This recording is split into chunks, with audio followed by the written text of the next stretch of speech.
que les rois de la terre se sont livrés avec elle à la débauche et que les marchands de la terre sont enrichis par la puissance de son luxe. Et j'entendis du ciel une autre voix qui disait, sortez du milieu d'elle, mon peuple, afin que vous ne participiez point à ses péchés et que vous n'ayez point de part à ses fruits. Amen. Nous allons prier le Seigneur. Merci Dieu puissant, merci Seigneur Jésus, merci pour tout ce que tu ne cesses de faire pour nous. Nous avons lu parce que nous avons été à l'école, mais cela nécessite ta présence ici pour nous parler. Nous ne voulons pas écouter un homme, ni l'intelligence d'un homme, ni les idées d'un homme, mais nous sommes venus ici pour t'écouter. Commence avec nous et termine avec nous. Nous te demandons ainsi au nom puissant de notre Sauveur et Seigneur Jésus. Amen. Amen. Fais s'asseoir. Nous sommes arrivés à l'Apocalypse 18.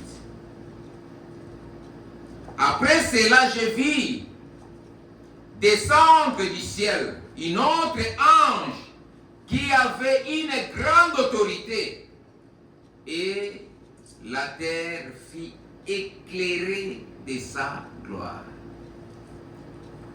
Je vous ai dit la fois passée ici, quand nous étions en train de voir les sceaux, je crois, quand la Bible dit après cela, donc il y a eu un événement, mais c'est cet même événement qui est en train de continuer.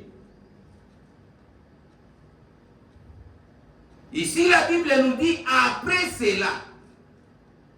Et avant cela, c'était quoi? Avant cela, c'était Apocalypse 17. Et dans cet Apocalypse 17, nous avons vu Babylone. Apocalypse 17, nous avons vu Babylone. Enlève louange ici. Vous laissez louange, nous sommes bien dans louange. Nous avons vu Babylone. Donc Babylone, après nous sommes tombés dans Apocalypse 18. C'est cette même Babylone qu'on est en train de nous parler. Nous ne pouvons voir très bien cela. C'était la chute de Babylone, ou la fin de Babylone. C'est pour cela que j'ai marqué la fin de Babylone. Ces chapitres s'ouvrent avec ces mots après cela. Donc on vient de nous dire de la grande prostituée au livre de Apocalypse 17. Apocalypse 17, 1. Apocalypse 17, 1, si nous lisons cela, la Bible dit, puis un des 7 anges qui tenait les 7 coupes vint et m'adressa cette parole en disant, viens, je te montrerai le jugement de la grande prostituée. Donc, là, dans l'Apocalypse 17, on nous a montré le jugement de la grande prostituée. On nous a dévoilé qui est la grande prostituée. On nous a montré ces astuces que nous avons vues dans les livres d'Apocalypse 17. Ici, on nous parle d'un autre ange qui avait une grande autorité dans les livres de l'Apocalypse 18. Et cet ange qui descendait était un messager terrestre. Ce n'était pas un ange céleste, mais c'était un ange terrestre. Mais la Bible nous dit qu'il avait une grande autorité. Je vous avais dit ici, nous avons deux sortes d'anges. Nous avons les anges célestes et nous avons les anges terrestres. Mais pour l'évangile, Dieu n'a jamais utilisé les anges célestes. Pour l'évangile, Dieu utilise toujours les anges terrestres. Alléluia. Et cet ange ici de l'Apocalypse 18 que nous sommes en train de voir, il s'agit d'un ange terrestre. que la Bible nous dit ici. Si vous voulez bien comprendre, nous allons prendre toujours l'Apocalypse 18, au verset 4, la Bible dit quoi? Et j'ai entendu du ciel une autre voix qui disait, sortez du milieu de mon peuple. Donc il ne s'agissait pas d'un ange céleste, il s'agit d'un ange terrestre qui devait venir avec un message, et ce message consiste à prêcher les habitants de la terre de sortir au milieu d'eux. Au milieu de qui? Dans l'Apocalypse 17, on vient de voir de la grande prostituée. Et c'est là que je vous avais montré qui était la grande prostituée. Alléluia. Nous avons vu qui était la grande prostituée que la Bible est en train de parler. Il s'agit de quelqu'un qui est sur la terre, qui prend la place de Dieu. Et cet homme, la Bible, dans l'Apocalypse 17, la Bible nous dit, cette prostituée a aussi des enfants. Nous avons vu ça. Je ne vais pas trop retirer là-bas. Et je vous avais parlé les attributs de ces grands prostituées et ce que ces enfants aussi font. La Bible dit dans l'Apocalypse 17, cette grande prostituée, elle a des enfants. Il ne s'agit pas d'une femme qui marche sur la terre et qui fait la prostitution, non. Quand la Bible parle d'une femme typifie une église. Quand la Bible parle d'une femme, il s'agissait d'une église. Et nous avons lu ça dans le livre d'Ésaïe 4, je crois. Dans le livre d'Ésaïe 4, la Bible dit, en ces jours-là, il y aura 7 femmes qui viendront chez un homme. Nous avons notre nourriture, nous avons nos vêtements, nous avons notre argent, mais nous voulons simplement porter ton nom. Il s'agissait des églises aujourd'hui. Vous allez voir, les églises sont bâties aujourd'hui au nom de Christ. Mais si vous regardez ce qui se fait là-bas, ça n'a rien à voir avec Jésus-Christ.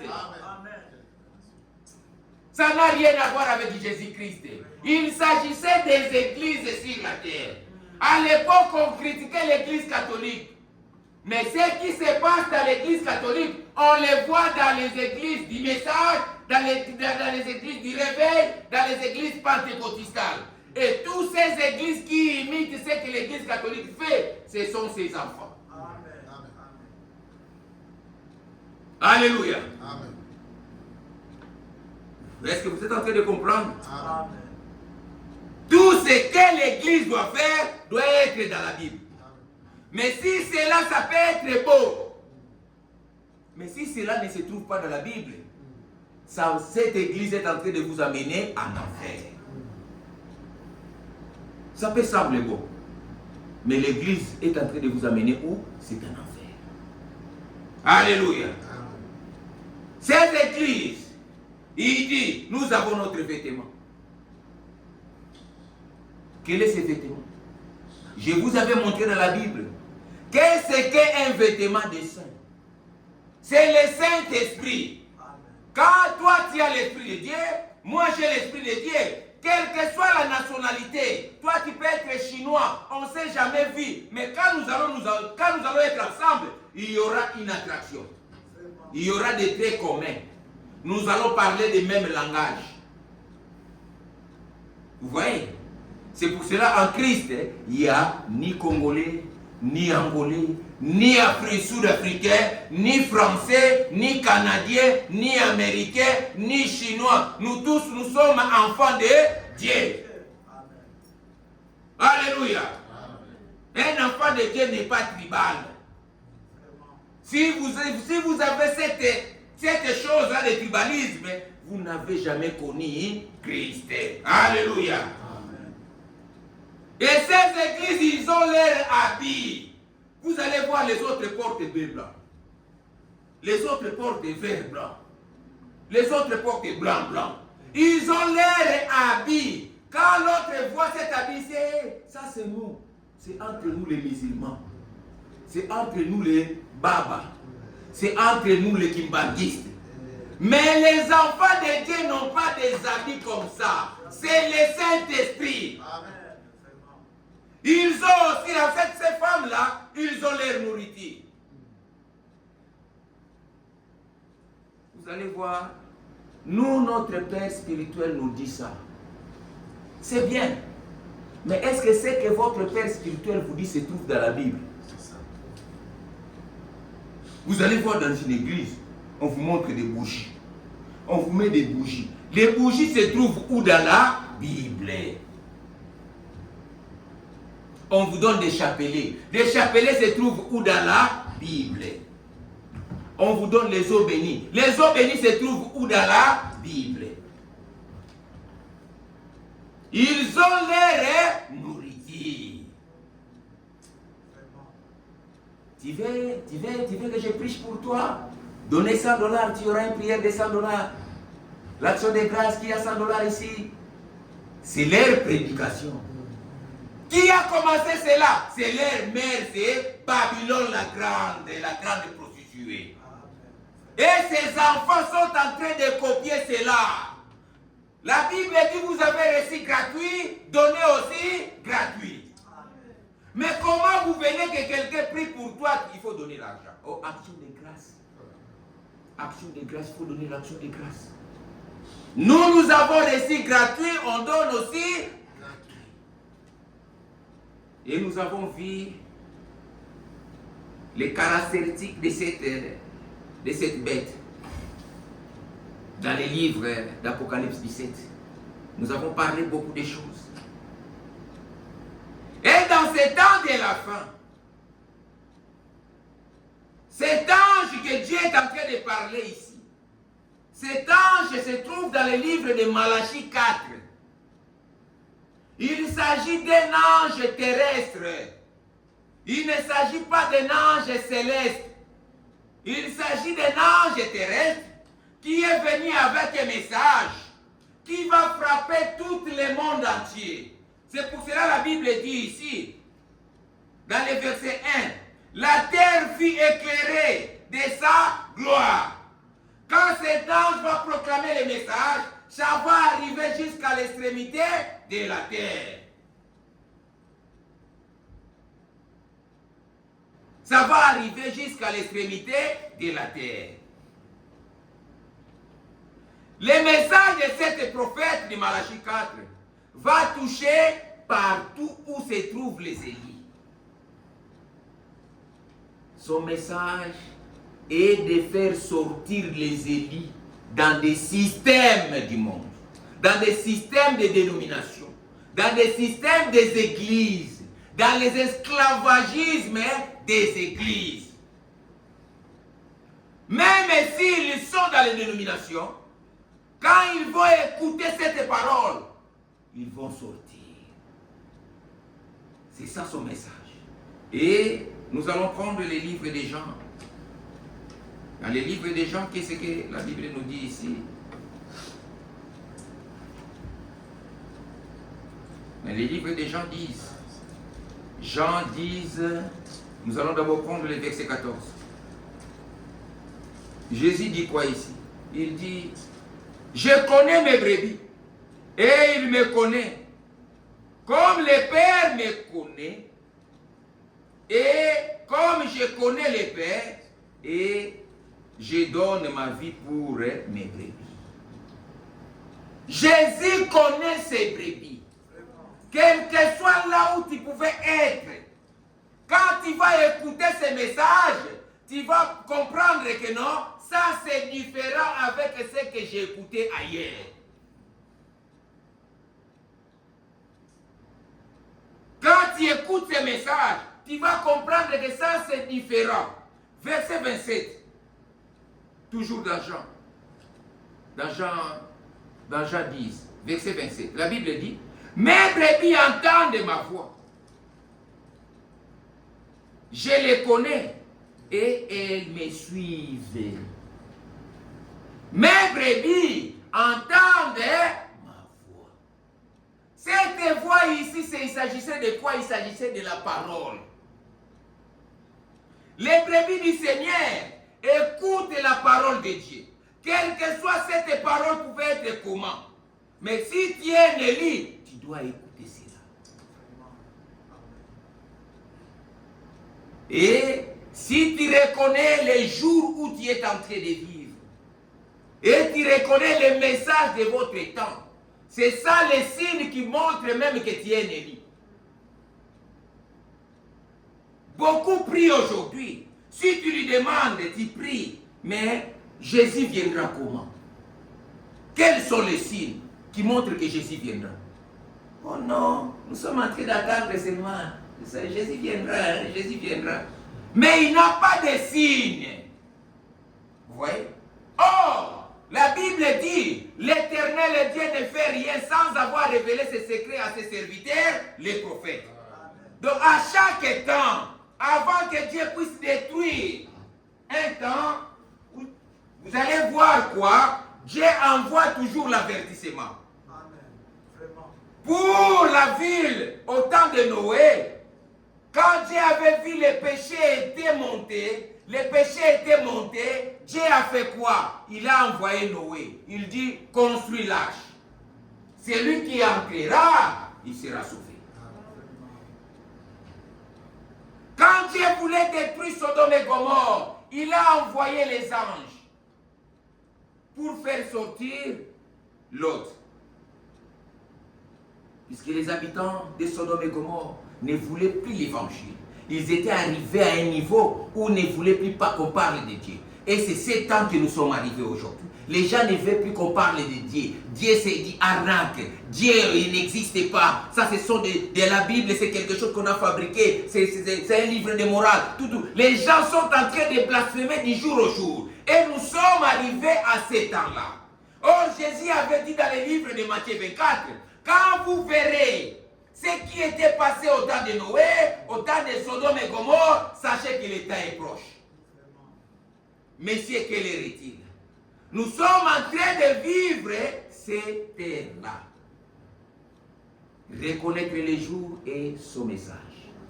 À chaque fois que Dieu fait quelque chose, Dieu envoie toujours l'avertissement. Reconnaître quel temps nous sommes. Dieu a fait quoi aujourd'hui? Dieu a fait quoi dans ces temps ici? Aujourd'hui, Dieu a fait quoi? La parole, oui. Au temps de Jésus, il y avait aussi la parole. Mais Jésus devait venir. Il y avait la parole, mais Jésus devait venir.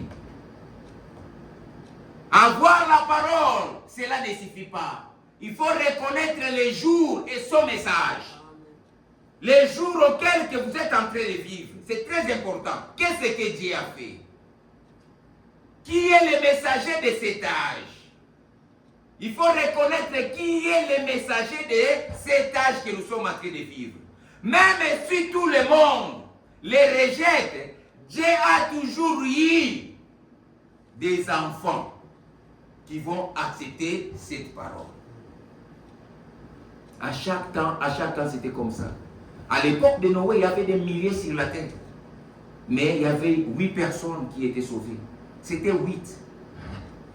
Tous ces milliers étaient partis. 8. Noé avec ses fils et les femmes de ses fils. À chaque instant, quand Dieu avait envoyé Eliezer, Eliezer ne savait pas qui serait l'épouse d'Isaac. Eliezer étant que messager envoyé, il a prié. Il dit, Seigneur, fais-moi connaître. Et quand il est arrivé là-bas, peut-être qu'il pouvait y avoir beaucoup de filles. Mais Eliezer a demandé un signe. Il dit, Seigneur, c'est lui qui va donner de l'eau à mes chameaux. Et c'est lui qui va me donner aussi de l'eau à boire. C'est celui-là. C'était une signe très difficile. Mais or, il y avait un Rebecca qui devait croire la parole d'Eliezer. Alléluia. Et aujourd'hui aussi, il y a un Rebecca qui devait croire ses messages. le monde peut refuser, quel que soit tout le monde peut rejeter, mais il y a toujours un Rebecca qui va croire ces messages. Dieu ne compte pas les nombres. C'était dit. Rebecca aussi ne savait pas. Elle est arrivée là. On lui a demandé de lui. Il dit non, je vais te donner, mais je vais donner aussi à tes chameaux. Ah! Élisée, là où il était, dit Seigneur, la parole est accomplie. Quand les messagers du Malachie 4 ont commencé à prêcher, les gens disaient ce message, il n'y aura personne qui va croire cela. Ces messages disent, ça condamne beaucoup de choses et personne qui va croire ça. Mes frères, des pays comme le Congo, si vous voyez les églises du message qui est là, vous ne pouvez pas croire. Des grandes églises jusqu'au fin fond, les gens ont crié ces messages. Dieu ne manque pas de témoins. Il y a toujours eu un Rebecca au fin fond du Congo, au fin fond de l'Angola, au fin fond du Rwanda, au fin fond des Zambie, au fin fond de Tanzanie, au fin fond de Burundi, au fin fond de l'Afrique du Sud, au fin fond du Kenya. Même dans les pays musulmans, nous sommes en train de voir des frères avec des brochures, dans des pays comme Pakistan, avec des brochures. Ils ont pris la parole. En Chine, nous avons des frères. Ils ont pris la parole. Mais quand cette parole a commencé, les gens ne s'attendaient pas que les gens vont croire cela. Puisque c'était dit, mais il y a toujours eu un Rebecca qui a écrit cette parole. Alléluia. C'est dit. La parole de Dieu ne vient pas pour nous bercer. Mais la parole de Dieu vient pour nous transformer. C'est à nous de croire la parole. La parole ne se soumet pas à nous.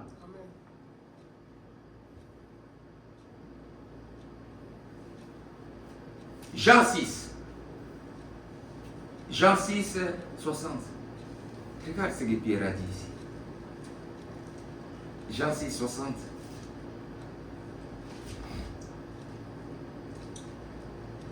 Plusieurs de ses disciples, après l'avoir entendu dire cette parole, et dit, cette parole et dire, qui peut l'écouter? La prédication de Jésus n'était pas pour bercer les disciples. La prédication de Jésus était dire, puisque c'était direct. Nous tentons, on cherche des manières. Mais Jésus était direct. Et si cette parole est prédestinée pour toi, tu finiras par croire cela.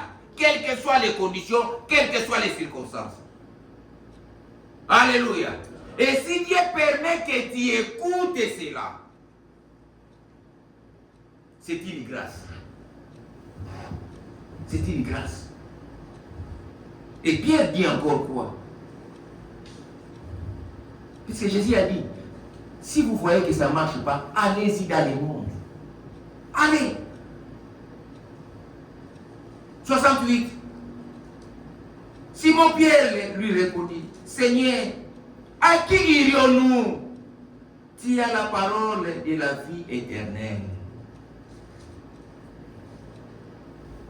À qui d'autre irions-nous? Quelles que soient les faiblesses, quel que soit ce que je suis, à qui d'autre irions? Alléluia. Cet message que nous avons reçu de Malachie 4 vient pour manifester les enfants de Dieu. Quand l'eau tombe sur la terre, l'eau ne change pas la vie de maïs. L'eau ne change pas la vie des arachides.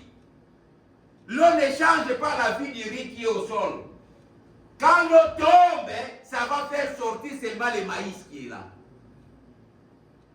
Si tu es maïs, quand l'eau tombe, la parole de Dieu tombe, tu vas germer maïs.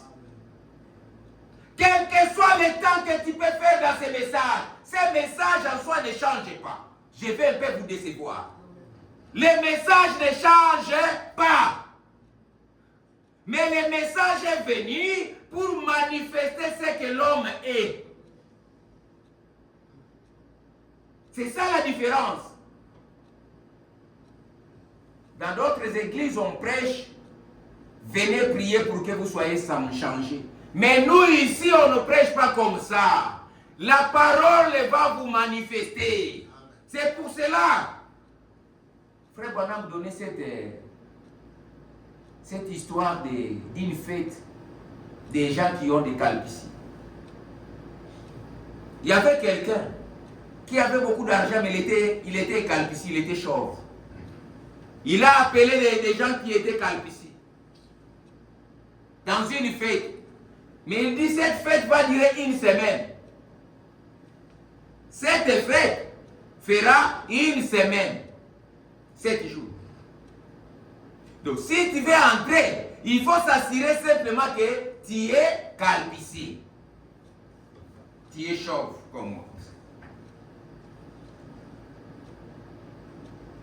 Frère, il y a eu des gens qui sont entrés dans cette fête, mais qui n'étaient pas des calvities. Ils sont allés dans les salons de coiffure, on les a vraiment coiffés tous les cheveux. Et la fête a commencé. Tout le monde était dans la joie. Les messages, tout cas, c'est bon ça. Alléluia, c'est Dieu, gloire à Dieu. Frère, c'était la danse. Deuxième jour de fête. Premier âge est passé. Deuxième âge est passé. La fête. Frère, c'était merveilleux. Troisième et quatrième âge. Quatrième jour. Frère, ça commence à faire un peu. Les cheveux commencent à pousser. Les cheveux commencent à pousser. Cinquième jour, il y a eu les autres, les cheveux ont poussé. Beaucoup d'années dans ces messages. Beaucoup d'années dans la parole. Mais les gens ne changent pas. Les départs étaient mauvais. Alléluia. Il faut s'abandonner à Dieu. Toi-même, tu n'as pas la force pour se changer. C'est Dieu qui change, c'est la parole qui transforme. Quand la parole sort, frère, n'ayez pas honte. Si même la chose là, toi tu fais ça. Tu sais que par exemple, tu es voleur. La parole condamne le vol.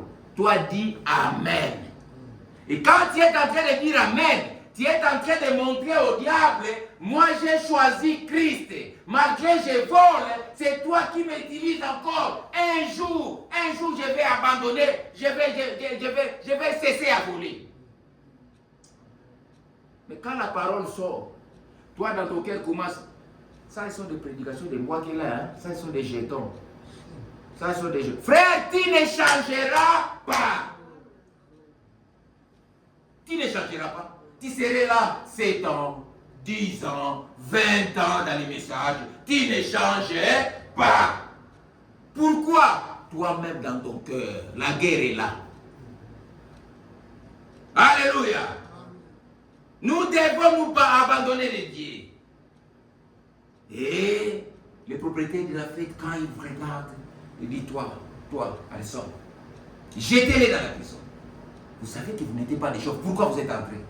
Donc la parole de Dieu en soi ne change pas. Quand Jésus a appelé Pierre, Pierre est venu avec ses faiblesses.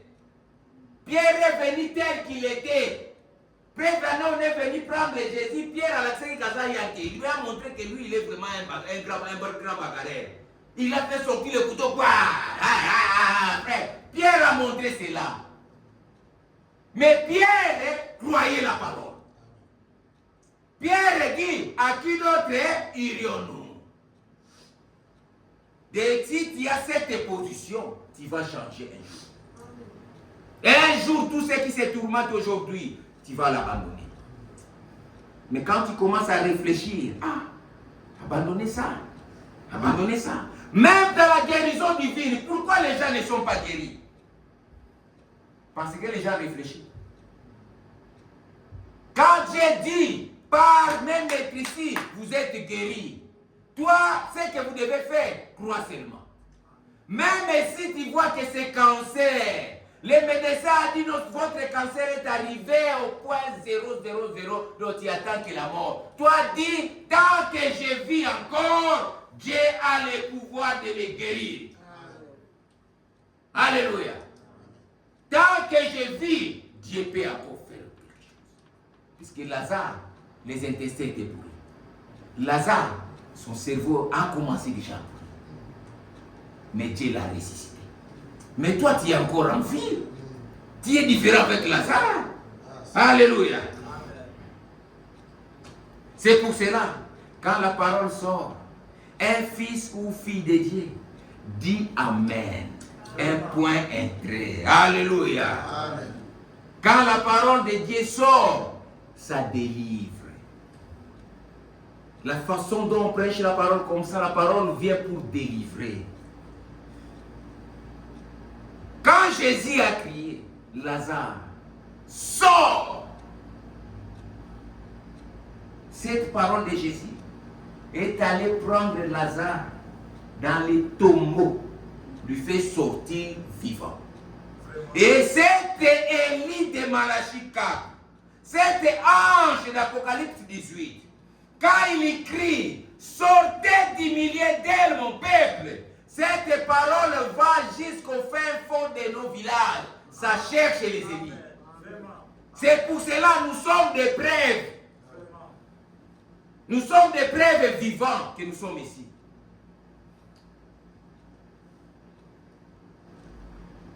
Cet ange qui a l'autorité et son message qui nous appelle à sortir. C'est ce message qui nous appelle à sortir du milieu d'eux. Verset 2. Il cria d'une voix forte en disant, elle est tombée, Babylone la grande, et elle est devenue une habitation des démons, un repère de tout esprit impur. Un repère de tout oiseau impur et odieux. Ce message vient nous montrer qui est Babylone. C'est grâce à ce message que nous avons compris qui est Babylone. Babylone la grande. Quelles sont les stratégies? Le message nous a montré les stratégies de Babylone. Ce message nous a montré la chute de Babylone. Ce message nous a montré qui est la grande prostituée, qui est la grande Babylone là. Comment il était Babylone, comment la Bible dit que ce nom c'est un mystère, et aujourd'hui ça se cache où? La Bible nous montre même là où ça se cache. Dans cette ville où il se cache. La Bible nous a montré cela. Et la fin de la Babylone. Qu'est-ce qu'il va faire? Qu'est-ce qu'il fait et qu'est-ce qu'il va faire? Quelle est sa vraie vie ou sa vraie nature? Ces messages nous montrent qui est ce Babylone. Nous montrent même sa puissance. Comment il se cache. Comment les gens ne le découvrent pas. Il nous montre que cette Babylone est soutenue par les dragons rouges. Cette Babylone est soutenue par les dragons rouges. Or, la Bible dit les dragons rouges, c'est le diable lui-même en personne. Les dragons rouges, c'est un terme, c'est le diable lui-même en personne. Et cette Babylone est devenue une repère des oiseaux impurs et odieux. Les oiseaux ici qu'on parle, ce ne sont pas les oiseaux que vous voyez qui circulent. Non, non, non. Ce sont les êtres humains. C'est pour cela que nous aimons ce message. Et venir nous éclairer beaucoup de choses qu'on ne savait pas. Les oiseaux ici sont les êtres humains. Si nous prenons les livres des Actes, dans les livres des Actes, la Bible dit quoi? Actes 10.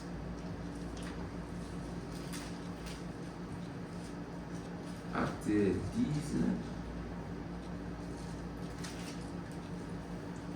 Acte 19. Mais je ne vais pas tout lire pour gagner du temps. Vous, à la maison, vous pouvez commencer au verset 9. Acte 19. Mais moi, je vais d'abord prendre seulement les versets 9. Le lendemain, comme ils étaient en route, qu'ils approchaient de la ville, Pierre montant sur les toits vers la 6e heure pour prier. Il y faim. Verset 10. Il voulait manger. Pendant qu'on les préparait à manger, il tomba en extase. Il vit le ciel ouvert et un objet semblable à une grande nappe, attaché par les 4 coins qui descendaient et s'abaissaient vers la terre. Verset 12. Et où se trouvaient tous les quadrupèdes et les reptiles de la terre et les oiseaux du ciel. Et une voix lui dit, lève-toi, Pierre, tue et mange. Mais Pierre dit, non Seigneur, car je n'ai jamais rien mangé d'essuyé ni d'impie. Et pour la deuxième fois, la voix se fit encore entendre à lui ce que Dieu a déclaré. Pire, ne les regarde pas comme souillés. Les enfants d'Israël, ils avaient des oiseaux qu'ils ne mangeaient pas. Même les animaux qu'ils ne mangeaient pas. Même les poissons qu'ils ne mangeaient pas. Et Pierre était en famille. Il a vu des oiseaux qu'on lui oblige de manger. Mais comment moi je vais manger ces oiseaux? Ces oiseaux sont des oiseaux impurs. Moi je ne peux pas manger ça. Mais la voix lui dit de manger. Verset 28. 28, la Bible dit quoi? Vous savez, leur dit-il, qu'il est défendu à des Juifs de se lier à un étranger ou d'entrer chez lui. Mais Dieu m'a appris à ne regarder aucun homme comme essuyé et impur. Des oiseaux qu'on nous parle ici, dans les livres d'Apocalypse, ce ne sont pas des oiseaux, ce sont des hommes impurs. Puisque les Juifs, avant la mort de Jésus, nous considéraient aussi comme les impies. Ils nous considéraient, nous les nations, comme les impies. Si vous lisez même dans les livres de Galates, je crois, quand Paul a vu Pierre mangeait avec les païens, quand il a vu Paul, il voulait s'éclipser. Paul lui a réprimandé. Puisque un juif mangeait avec les païens, c'était comme tu manges avec des gens impies. Les gens impies. Si vous prenez maintenant, la Bible dit, les oiseaux sont qui n'y mangent, ou un type, c'est des hommes avec des natures de faucons et de vautours. Ça, dans les livres, dans ma Bible, c'est interprété mal. Ça serait mieux que quelqu'un qui a un Louis II puisse lire Matthieu 24, 28. Matthieu 24, 28. Pour vous montrer, nous aussi, nous sommes des oiseaux. Est-ce que vous le savez? Nous aussi, nous sommes des oiseaux. Nous, les chrétiens, nous sommes des oiseaux. Qui connaît? Avant qu'on lise. Avant qu'on lise, nous sommes quels oiseaux?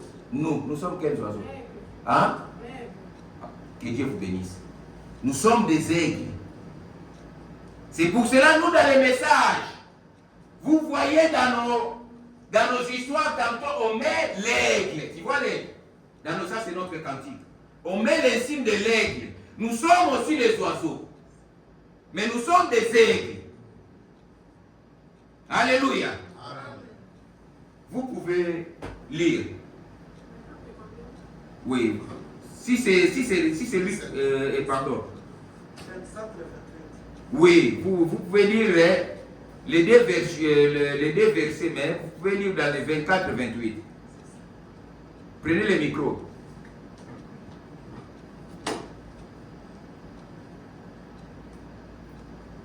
En quelques lieux, oui, que soit les corps, le cadavre, oui, les cadavres.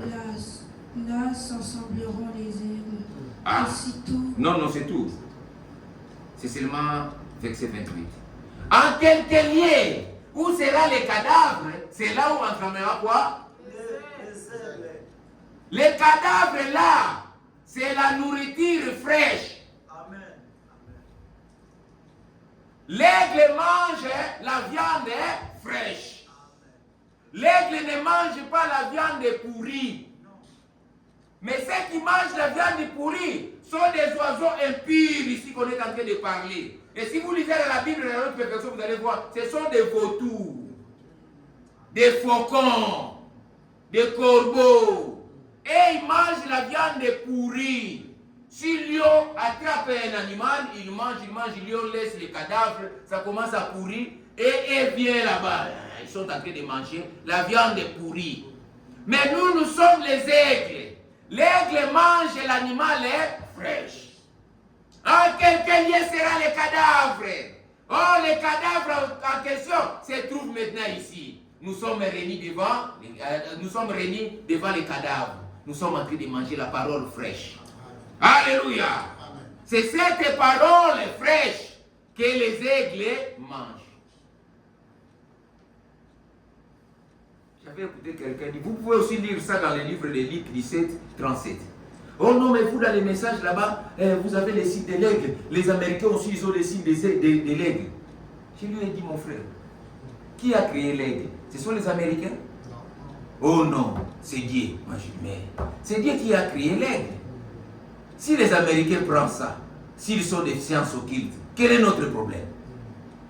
Nous sommes dans la Bible. La Bible nous parle, nous sommes des aiglons de Dieu. Il y a des versets bibliques que je peux donner. Nous, les enfants de Dieu, nous sommes les aiglons de Dieu. Lui-même, les grands aigles. La Bible dit Christ est les grands aigles. Et nous sommes des petits aigles. Alléluia. Nous sommes les aigles de Dieu. Quand il ne sait pas faire la différence, ce que nous écoutons, c'est très grave.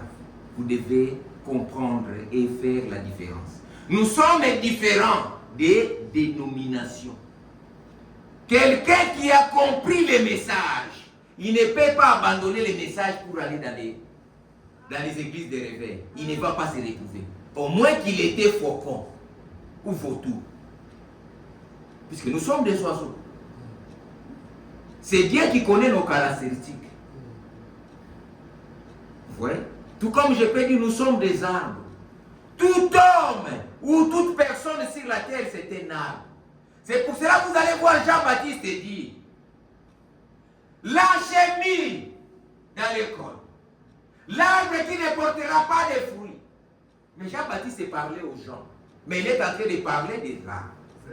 L'arbre qui ne portera pas les fruits, on va les couper. Mais il ne parlait pas aux arbres. Jean-Baptiste ne prêchait pas aux arbres. Il prêchait les gens qui étaient devant lui, les Juifs. Alléluia. L'arbre qui ne portera pas de fruits sera coupé. L'arbre là, ce sont les hommes. Un homme qui ne porte pas le fruit de l'esprit sera coupé. Alléluia. Nous sommes obligés de porter les fruits de l'esprit. Nous sommes différents des dénominations.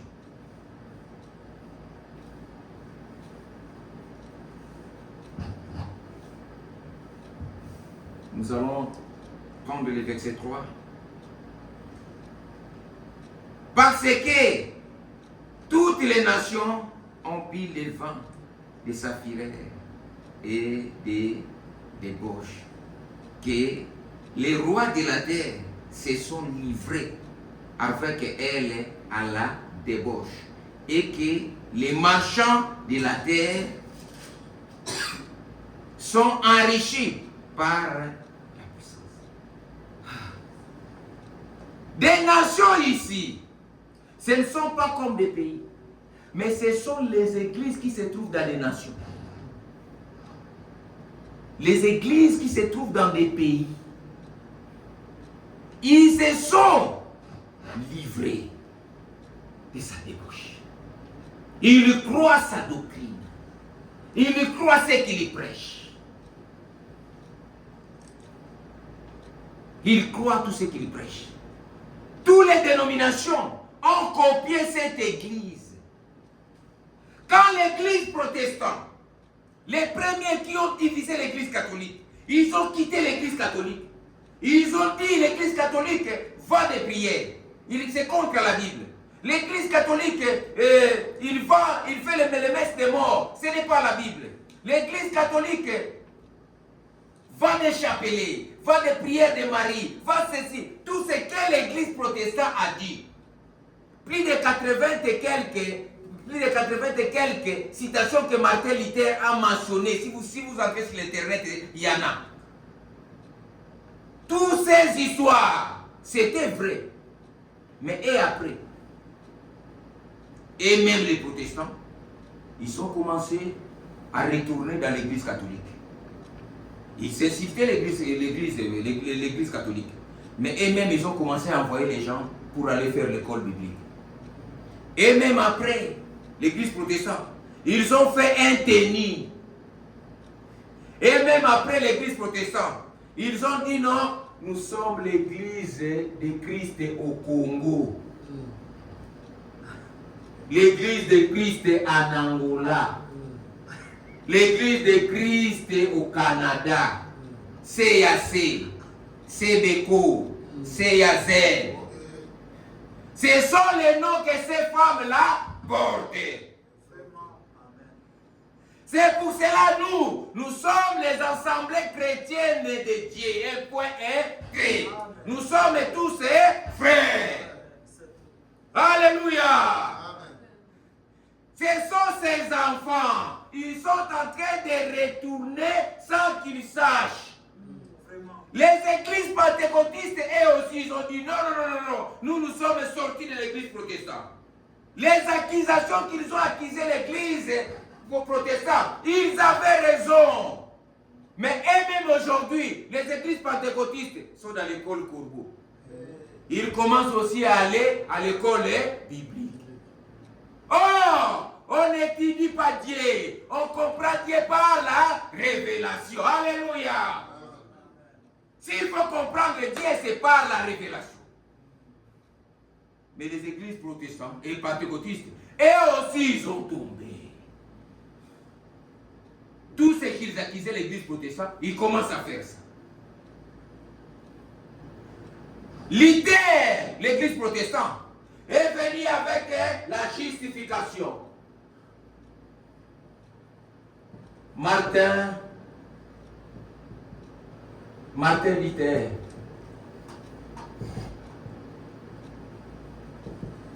Justification. Martin Luther est venu avec la justification. Dieu les a bénis et c'était la gloire de Dieu. Il fallait Martin Luther persévérer avec ça. Quand Luther est mort, l'église s'est organisée. Ils sont tombés. Dieu n'a jamais travaillé avec une église organisée. Dieu ne veut pas de représentants légaux. C'est Jésus qui est le chef de l'église. C'est Christ lui-même qui dirige son église. Ce n'est pas un homme.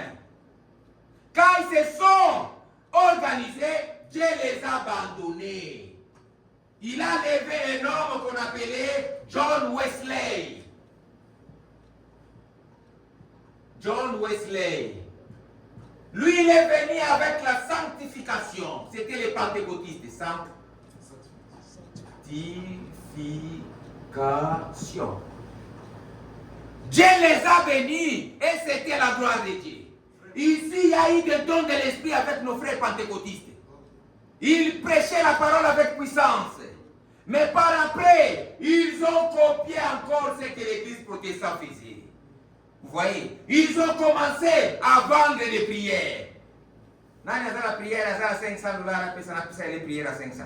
Mais à 500 voyage. Nani a $1000, prière à $1000. Wane ratakate. Ils sont en train de faire les œuvres de leur mère qui est Babylone. Alléluia. Ils ont quitté Babylone, qui est l'église catholique, pour aujourd'hui retourner encore à Babylone. Alléluia. Mais vers la fin, dans le livre de Zacharie, la Bible dit, ça ne serait ni jour ni nuit, mais vers le soir, la lumière paraîtra. Dieu a envoyé un homme avec les messages. Cet homme-là s'appelle William Marion Branham. Nous n'avons pas honte de le dire. Et cet homme, son message, c'est le baptême du Saint-Esprit. Il est venu nous amener à recevoir le Saint-Esprit, à abandonner tout ça. Alléluia. À abandonner tout ça. C'est le baptême du Saint-Esprit, son message. Et quand il est venu, nous allons voir ça, je crois, le dimanche prochain. Quand il est venu, Dieu lui avait donné cette vision qui est relative à la venue du Seigneur. Amen. Alléluia. Amen. Cette vision qui nous montre quand est-ce que le Seigneur viendra. Je vais parler ça du dimanche prochain si Dieu nous garde. Vous voyez? Et tous ces enfants ici, ils se sont organisés. Or, nous ici, nous sommes arrivés à la fin.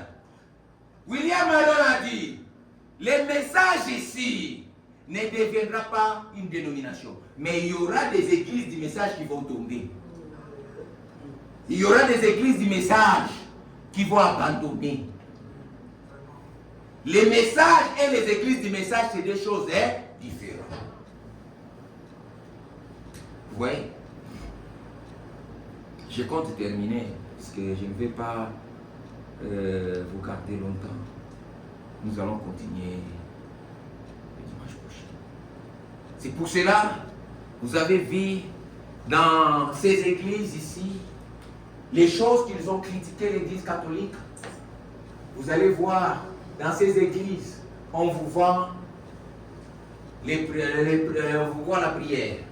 L'église catholique, lui, il disait non, si votre frère est allé en enfer, nous pouvons faire la prière pour lui ramener au purgatoire, après il sera au ciel. Mais ces enfants, quand ils sont venus, ils ont compris que si on dit ça, on ne va pas nous croire. Ils commencent à vendre des prières. Oh non, si vous voulez quand même quelque chose, les choses de Dieu marchent avec l'argent, il faut donner un peu d'argent. Il vous vend l'eau bénie. Ça est où dans la Bible? Il n'y en a pas. Il n'y en a pas. Il vous vend de l'eau bénie. Hein? Il vous vend des prières de Marie, des prières de Sainte Rita, des prières de Saint Paul. Ça est où dans la Bible? La Bible dit vous avez reçu gratuit, donnez aussi gratuit. Les jours que vous allez me voir, moi, vous me demandez la prière et je vous demande l'argent. Frère, il faut prier pour moi, je suis tombé. Je suis tombé, j'ai déjà abandonné la foi. Priez pour moi. Nous avons reçu gratuit, on donne aussi gratuit. Dieu nous a donné Marc 16.